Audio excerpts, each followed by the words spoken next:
So let's start with a word of prayer, and then we'll get into Esther 4. Dear God, we just thank you so much for this opportunity to get together and be together. And we thank you for Rachel and for all that she does for us. And thank you for teaching us a little bit about lament. Help our hearts to be open to whatever you have us to hear and to know. Help me to say the things I need to say. I know this morning some stories came out that weren't in my notes I hadn't thought of in years, and all of a sudden they were coming out of my mouth. So I'm not sure what's going to happen tonight. But I want to pray especially that you open our hearts to anticipate with joy what you have coming for us, because so often we get so mired down in the muck of the day that we forget about all the great things there are and all the opportunities that you give to us. So open us up to the opportunities that you present to us and help us to discern what your purposes are in our life. What is our purpose right now? What can we do? What's the thing to say and do in this time where we find ourselves? Thank you. Amen. Okay, so we're going to talk about chapter 4. And if you watch the video, it was just really, really good. I've watched it like 3 times. And the first time I watched it, my first thought was, well, I don't know why I'm going to get up and talk, because she did such a good job. It's really hard, but I divided it. Well, first of all, Esther, I think this whole chapter is about courage. It's about divine intervention. It's about providence, responsibility, and intercession. So there's really a lot of stuff in it, and I was really excited to get this chapter because it's kind of the meat of the chapter, right? The statement, perhaps you were here or born for such a time as this. I got a t-shirt, decided I didn't want to wear it because I didn't like it, but I got a purple one, and it says, perhaps you were created for such a time as this. But I also found out you can get a mug, you can get a wall hanging, there's probably 500 things on Amazon with this phrase on it. So it's really, really popular. And I'd heard it before, but never really thought about what it meant. So we'll talk about that. But I kind of divided it into 3 things. We're going to talk about lament, particularly biblical lament. We're going to talk mostly, I think, about the challenge to Esther, about how she needed courage. And then we're going to talk about Esther's response, which basically was the 3 days of fasting. So when we open up in chapter 4, just what has happened before is Haman, the bad guy, has got the king convinced to do this decree that all the Jews are going to be annihilated. And so that's kind of where we start. And let's start just by reading. We're not going to read all of chapter 4, but let's read verses 1 through 3. And they're on the screen, but I can't see the screen, so I have a copy. When Mordecai learned what had been done, he ripped his clothes to shreds and put on sackcloth and ashes. Then he went out in the streets of the city, crying out loud in loud and bitter cries. He came only as far as the king's gate, for no one dressed in sackcloth was allowed to enter the king's gate. As the king's order was posted in every province, there was loud lament among the Jews, fasting, weeping, wailing, and most of them stretched out on sackcloth and ashes. And, we just had a chance to do a little bit of lament here with Rachel, and it's funny because I hardly ever heard that word before. Years ago, when my first Bible study here was like 8 years ago, and Veronica was leading it, and I don't remember the topic, but we talked about lament, and in our study book, we were supposed to write a personal lament. I never did it. I didn't want to do it. I didn't like to do it. I like to focus on blessings and positives and not all the negative stuff that's going on. But I think that in our world right now, there's a real place for it. So when biblical lament is basically, Kelly kind of defined it, but it's an expression of grief and injustice before God. So it's really going before God and giving out how you're feeling about everything that's happening. The thing with Mordecai is I did a little bit of looking at it. And first of all, there was a day chosen. This is going to be this certain day in this certain month when all the Jews are going to be annihilated. And so first of all, I tried to figure out how were they going to kill them. And basically they were going to be slaughtered. And what I read was it's like a higher down hierarchy of government, and everybody that was in the government would be allowed to go and just kill all these Jews. And because by killing them, they also could take their possessions. That meant that many citizens would join in the fray and kill also, because they would be able to claim some of these possessions that the Jewish people had. So you can see why Mordecai and the other Jews would be lamenting. Interestingly enough, this is what I was doing overnight last night and why I'm tired.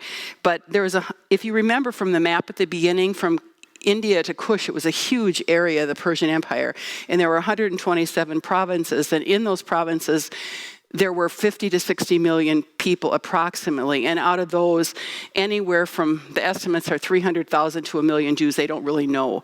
But in Susa itself, I just looked that up when I was coming over, and when I got here tonight, because I thought, well, what about Susa? There was only about 20,000 people in Susa, but about 2,000 of them were Jews. So about 10% of the population were Jewish. So that's a lot of people to be annihilated. And I can't think of, despite all the bad things happening in our world, I can't think of anything quite like that. It would be like thinking of a whole, your race or your religion or, all the Lutherans are going to be killed or whatever it would be. It's hard to picture in my head how that must have been, but you could certainly see why they were lamenting and weeping and fasting. And I think that even though the book of Esther doesn't ever mention God and doesn't ever mention prayer, any of that, the lamenting is, as you could see, when it is a prayer, it is crying out to God. So it's there even though it isn't really stated that it's there. Questions that I have are response to crisis. I think I've got a slide on that.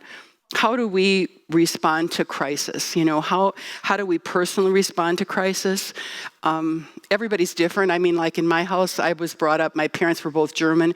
We weren't very emotional. We didn't show a lot of emotion. We were expected to just get it together and pull yourself up. And so there wasn't a lot of emotion. And I'd see go to a church where people would be very vocal in expressing their faith, and I'd be like, wow, this is really different than what I grew up with. I was telling my table, when I first came to the Grove, we were always Lutheran my whole life, and when we moved out here, we just decided we were retired, we're going to find a church we really love and not worry about what we are. So the Grove was the second church we came to. We love it, but it was really hard for me to raise my hands in church because and I know everybody doesn't, but eventually I don't do it a lot, but I feel it sometimes. But then when I go and visit another church, I feel like I have to sit on my hands because I don't want to raise them, so we're all raised differently. But anyway, back to this. How do we turn to God in humility and intercession? What happens? How do we feel? Is the first thing we think of to pray to God, and thinking about all the crap, excuse me for saying it, all the junk happening. If you look at social media, you could just kind of lose your mind because all it is fighting, and you don't even know, 75% of it probably is not even true. It's not even accurate, and you just get so into it all.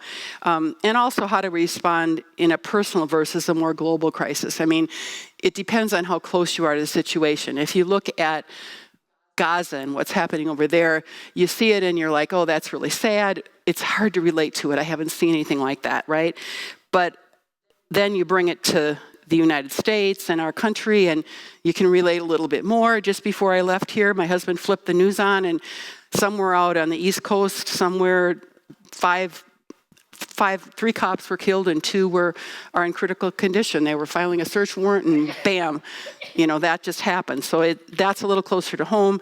If it's locally in our community, like when Preston Lord was killed, that was even more close to us. And then if it's our own lives, if it's a divorce or we lost our job or our child is sick or husband died or whatever, it's even harder. So, I guess these aren't really questions to answer so much, but just to think about what role does or can lament play in our personal lives. Does it help to lament? I think so. I think to cry out to God does help. So I've got a slide on lament in the Bible.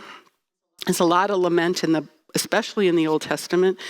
I think we could do a study on the book of Lamentations, but that'd probably be kind of a bummer after a while. Jeremiah and Habakkuk. And then in Psalms, a lot of the Psalms are Psalms of lament. And I picked, it says a David Psalm, but it's a David Psalm, Psalm 13. Long enough, God, you've ignored me long enough. I've looked at the back of your head long enough. Long enough I'd carried this ton of trouble, lived with a stomach full of pain.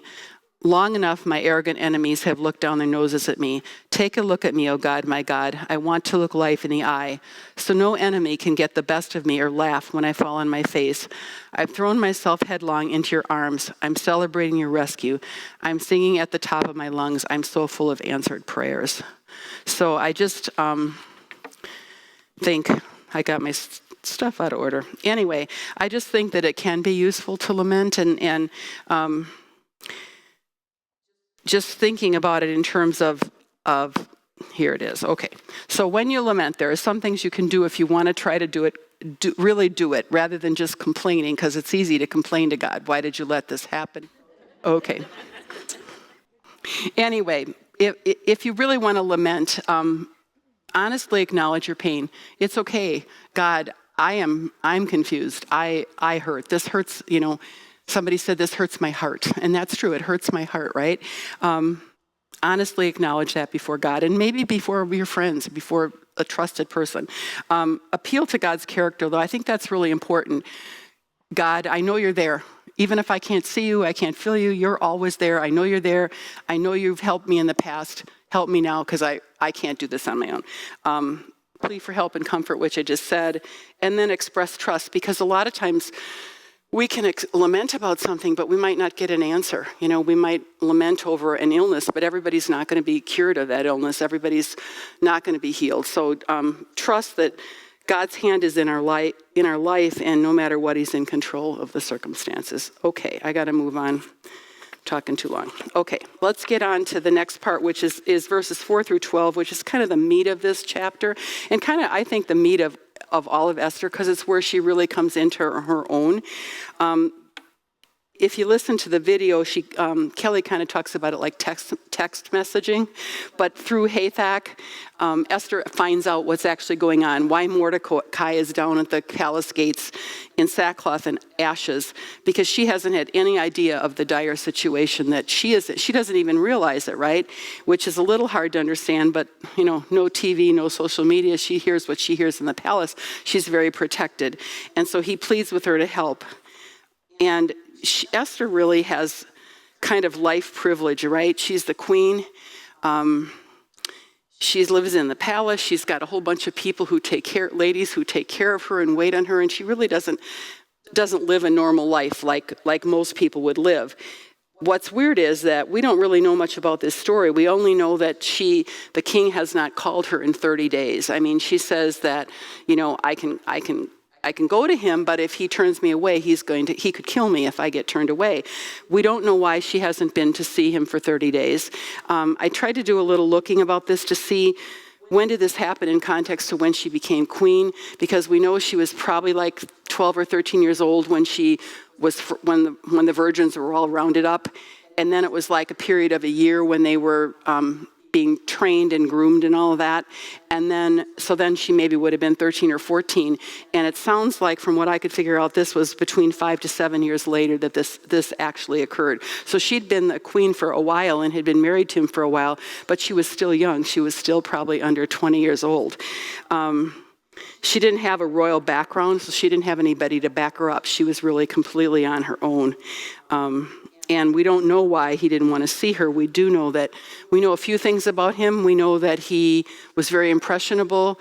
When he decided to get rid of Vashti, that was, recommended by his council. And when he decided to get a new wife and round up all the virgins, that was recommended by his council. So we don't know how many decisions he was making or whether his council was kind of leading him, because Haman had kind of also led him to this decision to annihilate the Jews. But we do know how he treated Vashti, so we know he's probably not like the kindest husband in the world. So we can see that she's obviously risks death. Let's read Esther 13 and 14. I lost it. Mordecai sent her this message: "Don't think that just because you live in the king's house, you're the one Jew who will get out of this alive. If you persist in staying silent at a time like this, help and deliverance will arrive for the Jews from someplace else. But you and your family will be wiped out. Who knows? Maybe you were made for such a time as this." So first of all, she's got privilege because of where she lives, but yet she really doesn't. It's not going to keep her safe, right? She has no more protection than anybody else. And at this point, he doesn't even know that she's a Jew. And then also providence. I thought this was interesting. If help and deliverance will come from someplace else. So I think that, God calls us to do different things, but if we don't choose to do them, that doesn't necessarily mean they still won't happen. We just have lost our opportunity maybe to do them. And I missed an earlier couple questions. I don't know if it's this slide or not. I dropped these all out in the parking lot when I went home this morning, so I was trying to get them back into order. But questions to consider. One thing I thought of was, are we sometimes blind to the suffering and injustices around us? Do we miss stuff that we really don't know about? Can you think of anybody have anything that they can think of to share where something was going on and you just had no idea and all of a sudden you realized what it was? Izzy's ready. Nobody had an answer for that this morning either, but I was hoping. I'll give you one that I have. A few years ago, I got called to do jury duty, and I got called to the jury, and I had to serve for like 3 weeks. And the hardest part for me was driving to downtown Phoenix. I hated that, but I'd never really been down there much. I'm not from here. We moved here about 8 years ago, and I'd been down like to a Cardinals game and stuff like that. But I had heard about where all the homeless encampment was. Now that's all been kind of taken down, but I'd heard about it, but I'd never seen it. And the parking lot ramp where the jury has to park was right smack dab in the middle of that. You're nodding, you were there. It's right in the middle of all of that. And then you park your car and you stand there while these homeless people are really there and wait for a bus to go to the jury duty. And to see that all was just phenomenal, especially in the morning. They would just take us there, but coming home, because of the one way and everything, we'd have to drive through the whole thing. It was just, I couldn't believe it. I mean, I have helped I've served meals to the homeless at my church. I've done things like that, but I've never actually seen that like that. And one night there was actually a fire, and you could see this. They were trying to put out this fire, but all the people around it were trying to gather up their stuff, and there were little kids, and it just really affected me. In fact, I took my grandkids down there to see it because I wanted them to actually experience it. So I think we forget about that. And then, And then, has God placed us in positions of influence not for comfort but for calling? What do you think about that? I think that we don't, sometimes I know I forget to think of how fortunate that I am. I worry more about what I don't have, but instead of being thankful for what I do have. But with that position does come a calling, does come a need. And we do a lot of things here, like Rachel talked about tonight, bringing the food and all those kinds of things. Those are kind of the things that we can do. So obedience to God sometimes means risking everything. Esther had to risk everything to go to the king. And so my question for you guys is, do you feel like, I guess want to know if anybody has a situation where they really felt called to do something, they really wanted to do something, but they were afraid to do it. It involved a lot of risk, but you did do it, and if so, how did that work out? I had 2 people this morning. Does anybody want to answer that? Yay! Here comes Izzy. Okay, so the other 2 people get ready because we need 3 to beat the morning. I think for me, my moment was deciding to go to Malawi. My husband and I own a business, and we have consultants and clients, and just being away for that long felt like a huge risk. My daughter is severely allergic to nuts, and that made us very nervous. We'd never been out the country. We have a dog who's going to do that. So there was just a lot of risk associated with that, but God was definitely calling us to go. So what you're saying about the obedience, the courage to be obedient it's not easy to do, but it's definitely rewarding. Yeah, thank you.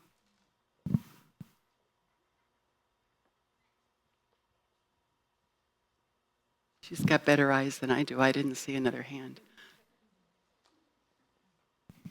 I guess I have 2. My first one has to do with going in. I'm currently in real estate, and so I used to have this corporate job that was very in the 6 figures, and to go from a corporate job where I knew where my paycheck was going to go every single week to not knowing when my next paycheck was so scary.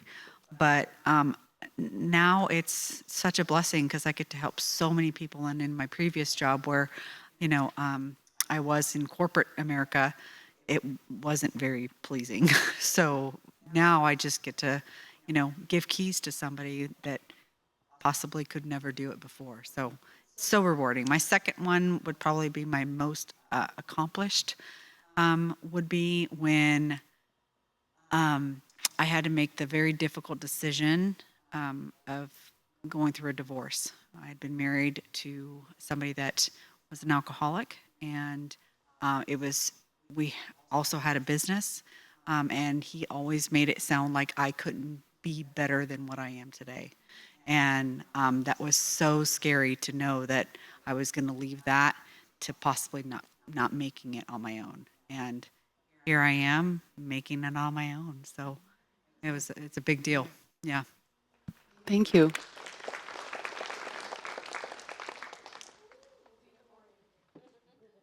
One more? One more. We're going to do one more.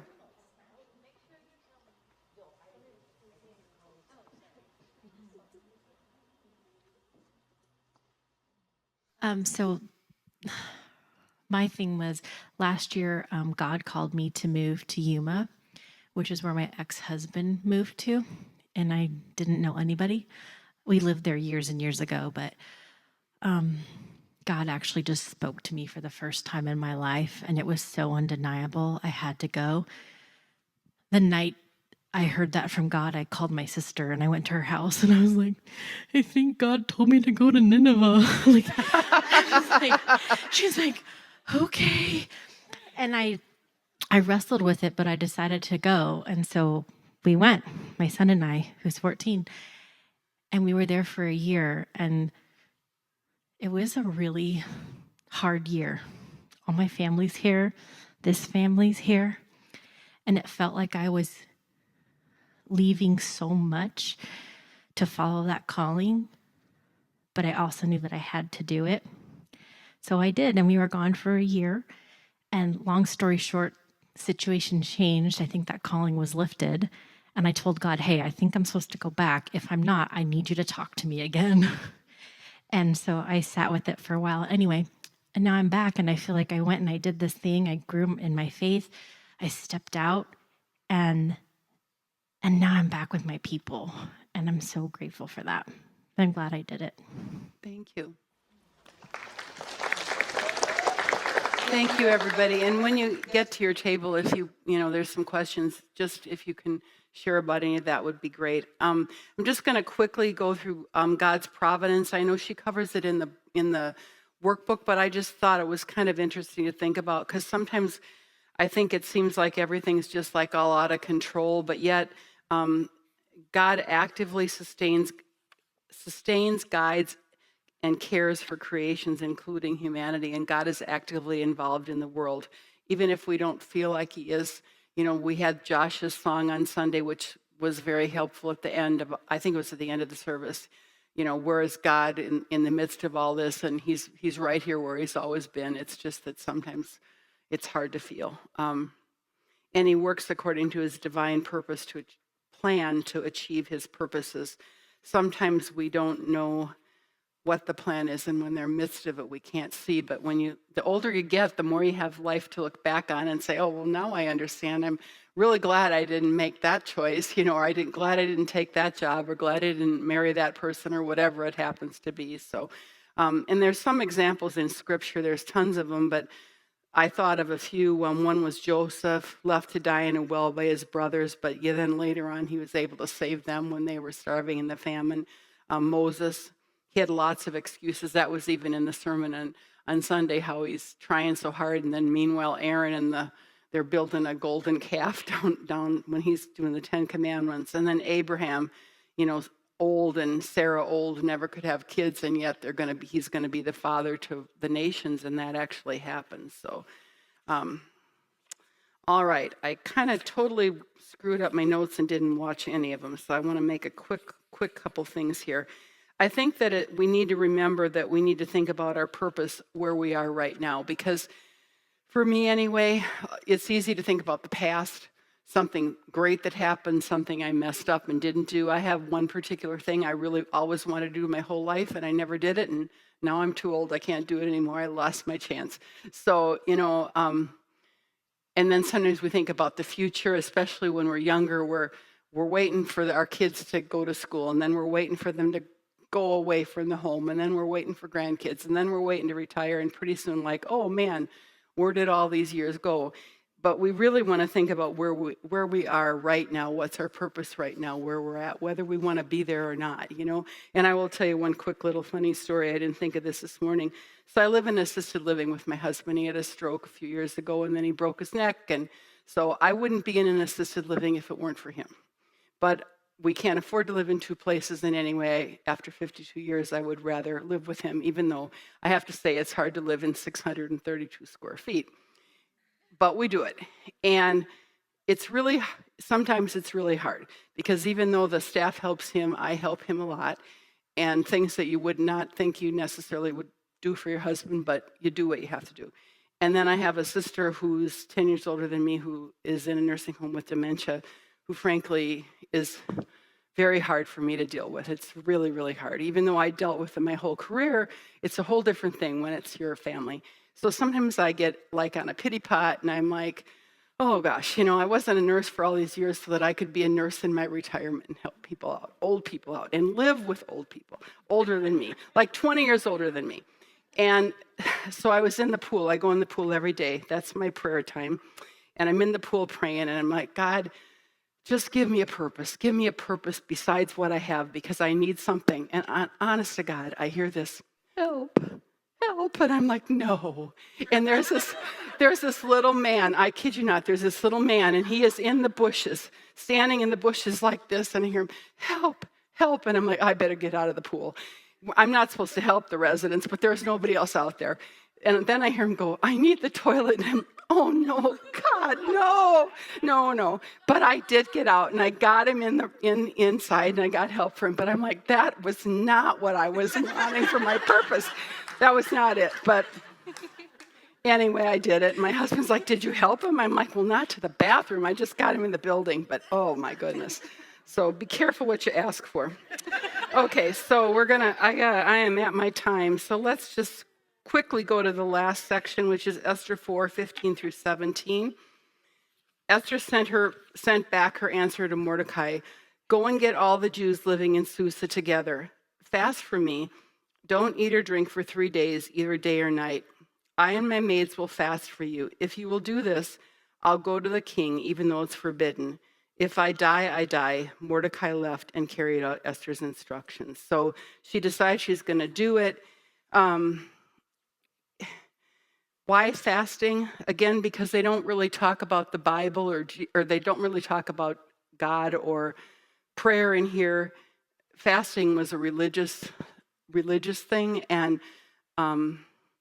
it was something that was commonly practiced by the Jews in those days, and that was a way to, they basically were trying to, she was trying, I think, to get her mind wrapped around what she had to do, but also they were trying to get all of the in solidarity to all bound together and, kind of pray for the same thing. So everyone did it together. I mean, even her Gentile maids who helped her had to participate in this fast. They were depending on God's divine help and solidarity to kind of overcome their crisis. And I don't know, I guess I'll just ask, how many of you have actually fasted? I'm very impressed. Well, I haven't. I will. We have it as a challenge, and I'm going to do it, but I find it very hard to do. I'm like, if I'm going to have surgery, I eat up until 11:55 because I'm afraid I'm going to starve or something. And I did try to do it one morning. On Wednesdays, I bring my husband to Ironman, and then I sit in the car while he's in here, and then I take him home and get him taken care of and come back here. And so I decided I could do it on a Wednesday. I could skip breakfast. It's hard not to eat in the assisted living because if you're at the meal and you're not eating, everybody's going to ask you why, and you're supposed to fast in secret. And so that was my excuse. But anyway, I made it till like 10 o'clock, and then somebody at my table had muffins, and I'm like, oh, forget it, I can't do it. So, but, really the purpose is to seek, all joking aside, the purpose is to seek God's guidance and wisdom. So, fasting is not just about the food. We could fast. I mean, I've been thinking a really lot about just fasting from social media. I just need to go away from it for a while because it is driving me a little bit crazy. Fasting from TV, fasting whatever, but it can also be obviously fasting from food. It's a time for introspection and repentance, and we really want a reason. If we want to fast, we need to find a reason, and that's kind of in the handout Rachel gives us too.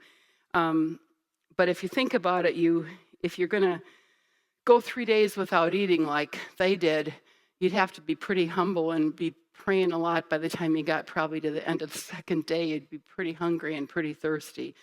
So the one thing I thought of in the Bible where there was fasting was when Saul was on the road to Damascus and he met Paul. Remember, Saul was a really bad guy, and he met the Lord and eventually changed his name to Paul and became a great apostle. But he actually went blind for 3 days and fasted for 3 days while he basically prayed and made his decision to become converted. So it can draw us closer to God, help us express humility, dependence on God. And I guess the question I have is, how do you prepare if you have to make it, if there's a crisis in your life or you have to make a tough decision? Fasting might be one way that you could prepare, a time you could prepare or prayer or something like that. I find that if I have something tough going on, my first thing to do is get on my phone and text everybody I know to pray for me. That's just what I do. I remember when my husband broke his neck in Malawi, I texted Rachel from the ambulance. I was riding in front of the ambulance, and I texted everybody I could think of to pray because I was scared and I didn't know what else to do. So just in a quick summary, God's providence, God's at work, even though his name isn't mentioned in Esther, he's clearly at work there. Influence is power. Esther had a lot of power in her position, and we'll see as we go further into it how she was able to use that power. Her position wasn't accidental, but our position isn't either. We really are where we are for a reason. If we sometimes can't see what it is, we are there for a reason. It takes courage in a crisis. Sometimes it takes courage. The other thing I forgot to mention is making it a risky decision. It could be something that just happens, like when they had that school shooting in Minnesota a few weeks ago, and they interviewed that little boy who said, I listened to it several times, how my friend Victor climbed on top of me to save my life. I thought that was so phenomenal that a kid would do that, right? But sometimes it's a huge decision, like when Palmer talks about his parents making the decision to take their whole family of 6 kids to Africa. And when you think of how that decision, all the lives that were affected because of that decision, but then that's not true for all of us. Ours might be something really little, but it's still also very important. I think I'm done. Thank you very much.